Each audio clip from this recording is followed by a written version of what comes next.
There comes a time in everyone's life when it's time for them to switch carriers. Whether that's because you want better coverage or you just want a cheaper plan, it doesn't really matter. Millions of people switch every year, but the process can be a little bit confusing. So today I am going over step-by-step how to switch carriers.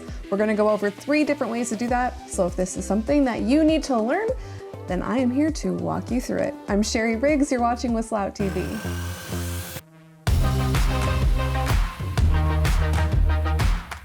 If this video ends up helping you or you just want to subscribe to my channel to help support me, I'd really appreciate it. Don't forget to like, comment, subscribe, and of course, flip on those notifications. Every little bit helps. I come out with new videos every Monday, Wednesday, and Friday, and I'd love for you to join me. And before we go any further, let's address the lisp in the room. I did start Invisalign, so until I get used to the retainers, I will have a little bit of a lisp happening, but just don't tear me apart in the comments, thanks. So why would you switch carriers in the first place? Well, oftentimes you get really great deals on new devices when you switch carriers, or maybe you moved, you need different or better coverage, or maybe you just want to get a cheaper cell phone plan. The options of why you switch are limitless, but to do that, to switch, there are a few confusing steps you need to take, which is why I'm here. There are basically 3 different ways to switch. The first way is just quitting your new carrier, your current carrier, and going to a new one. And really all you need to do there is just make sure all of your bills are paid off, because if they're not, you could get a surprisingly big bill when you end your service with all of your leftover payments that you haven't made. You should also double check when your current billing cycle ends, and then plan to start your new carrier when that cycle ends on that day, so they aren't overlapping and you're not paying for 2 cell phone plans at the same time. And really, that's it. If you just want to start from scratch, you want a new number and a new phone, that's really all you need to do. Just need to pay everything off, cancel your current service, and start your new service. Now let's jump into the next 2 ways to switch, which have to do with bringing your cell phone number, which is called porting, and bringing your phone along with you. The next kind of switching I'm going over is switching carriers and taking your phone with you. There's really 3 simple steps to this kind of switching. The first thing you're going to want to do before you even look at plans with a specific carrier is seeing if your phone is compatible with the network you want to switch to. And you can do that by going to each carrier's website and typing in your IMEI or MEID phone code into their compatibility checker, or you can check up here in this right-hand corner. WhistleOut has a tool to use where you just put in your make and model and we let you know what networks your phone's compatible with. The next thing you're going to want to do is make sure that your phone is unlocked from your current carrier so that you can take it to a new carrier.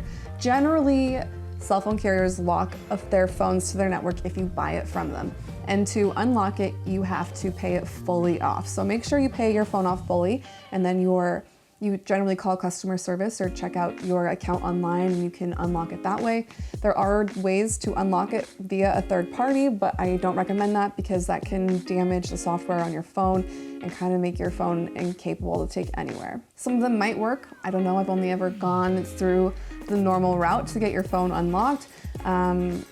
So I can't really recommend any other way. And if you're not bringing over your phone number, then you can just cancel your service and start your service up with your new provider. And that is the second way to switch carriers, by bringing your own phone. The third and final way to switch carriers is by porting over your number. And this can kind of be confusing to some people because the process doesn't totally make sense. So this is what I'm gonna go over to help you with today. The first thing you need to do when you want to port over your number to your new carrier or to a new carrier is look for the company or the network you want to switch over to. Take a look through your plans. When you find one you like, then start going through the process.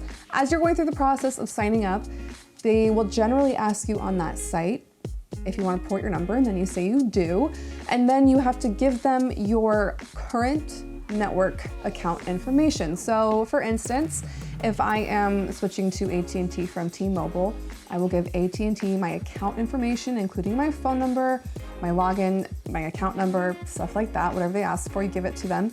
Then AT&T will take care of canceling your current plan with T-Mobile and will take care of the process of switching over your number from T-Mobile to AT&T. And that's all you need to do. The carriers will really just take care of the rest for you. This process generally takes about 2.5 hours, but it can take up to a single business day. So just keep that in mind when you are porting your number, that there may be about 24 hours in which your phone is out of commission. And the one thing I really want to highlight here is that you do not cancel your current plan. Your next provider, your new provider or carrier, will cancel your current plan for you and get everything switched over. If you cancel your plan before you're able to port your number, then your number just kind of disappears into the ethos and you will never get it. It's just deleted. You'll have to start brand new. So don't cancel your plan. Wait for your new provider to do that. Now, if you want to port over your phone number and bring your phone with you, then this process is really similar. When you're just signing up for your new plan, let them know you will be bringing over your new phone and your new number, and just make sure that before you do that, that your phone is compatible. And after all of this new process, switching over to a new carrier, everything on your previous carrier and everything on that account should be taken care of, and you will be receiving a final bill. But just in case, to make sure you're not going to be double paying for 2 different accounts, you will want to follow up just to double check to make sure everything transferred over smoothly. Again, I do want to let you know that each of these processes are a little different for each carrier. You can look up what they are over here. I will be coming out with new videos also detailing that process. So if you don't like to read, you can watch the new videos within the next month. I'm Sherry Riggs. Thanks for watching WhistleOut TV.